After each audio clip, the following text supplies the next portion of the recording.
everyone. I'm Sharon. And I'm Ben. Welcome back to Speak English Daily. New year, new you. I resolved to stop talking to my plants. They give bad advice. No cap, Sharon. My resolution is to learn what a resolution actually is. Is it a promise or a pizza wish? It's a firm decision, Ben.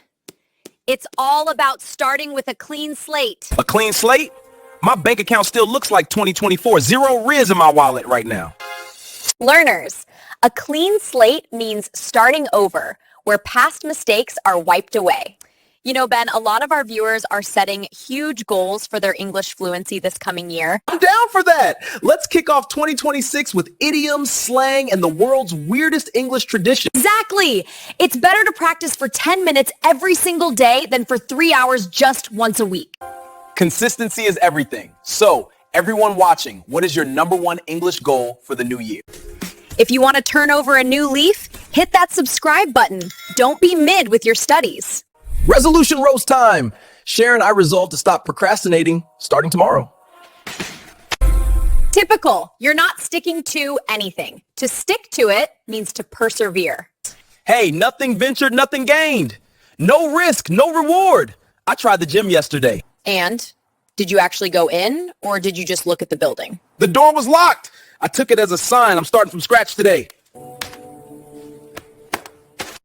You're biting off more than you can chew with these excuses, Ben.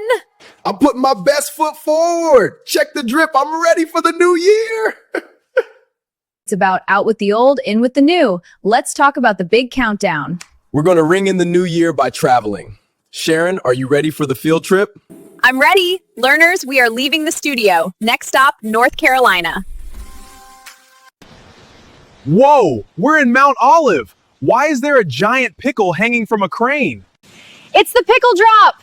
Ben, don't get in a pickle while we're here. Being in a pickle means a tough spot, but this pickle looks delicious. Is it bussin'? Now we're in Spain. 12 grapes in 12 seconds. Can you handle it, Ben? 12 grapes? I'm biting off more than I can chew, literally. The clock is striking. It's officially the new year here, Ben. What a trip! From giant pickles in North Carolina to the New Year's grapes in Spain. Where to next? The world is full of traditions, Ben.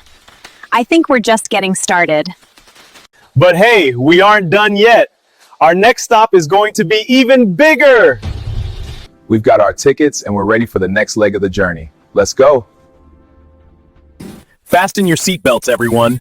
We're about to take off for a whole new world of discovery. We've landed. This is where the real journey begins. Thanks for sticking with us. See you in the next season. We finally made it to our home base for this leg of the trip. Just look at this lobby. Now that we're settled in, we had to come straight to the local market to see what this city is all about. Since it's New Year's Eve, this whole plaza is transforming. Everyone is getting ready for the big countdown tonight. In many places, you'll hear people say, out with the old, in with the new. It's a way of welcoming the fresh start that New Year's Day brings. Happy New Year's Day. Today is all about fresh starts and resolutions. What goals are you setting for the year ahead? A common phrase you'll hear today is Happy New Year. It's the standard greeting to wish everyone a prosperous and healthy 12 months. On New Year's Eve, the most important moment is the countdown to midnight. That's when we officially ring in the new year. Another popular phrase for New Year's Eve is ringing in the new year, which refers to the celebration and noise-making at midnight. A very common tradition on New Year's Eve is making a toast. This is when friends and family raise their glasses to wish for success in the coming year. As we move into New Year's Day, many people focus on resolutions. This is a fancy way of saying we're making a firm decision to do something better this year. We've had a great time learning about New Year's Eve and New Year's Day out here, but it's time to head back to the studio to review everything we've covered. I agree, Ben. It's important to recap what we learned today so everyone can use these phrases during their own New Year celebrations. Let's head inside. It feels good to be back in our podcast studio. Now that we're settled, let's go over those New Year's phrases we practice outside. Great. Let's start with New Year's Eve. Do you remember the phrase for the countdown? It's what we say right before the clock strikes midnight. That's right. We call it the countdown. People gather together and count back from 10 to 1 as the ball drops or the clock ticks down. Exactly. And then at the stroke of midnight, everyone shouts Happy New Year. It's a very joyful moment shared with friends and family. And don't forget about New Year's resolutions. That's when people make a promise to themselves to start a new habit or change something for the better in the coming year. Right. Like going to the gym more often or learning a new language. It's all about a fresh start. Whatever your resolution is, we hope this year brings you closer to your goals. Learning English is a journey, and we're so glad you're on it with us. Thank you for spending time learning with us today. I'm Sharon. And I'm Ben. Happy New Year's Eve and Happy New Year. See you next time on Speak English Daily.